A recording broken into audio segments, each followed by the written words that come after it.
Magandang gabi mga katongit, mga idol. Ito pala, turo sa pusay, no? Disclaimer lang po sa mga bata kasi hindi pang bata to mga idol. Ang pag-uusapan po natin yung sa pusoy, no? Yung salak. Ito po, halimbawa, laban, no? Kasi depende po yan mga idol kung nakikita nyo, no?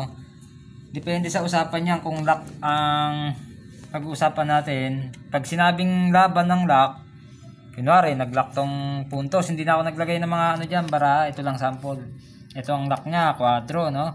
Tapos ito sa atin, quadro 9 naman, no? Kung nakikita nyo.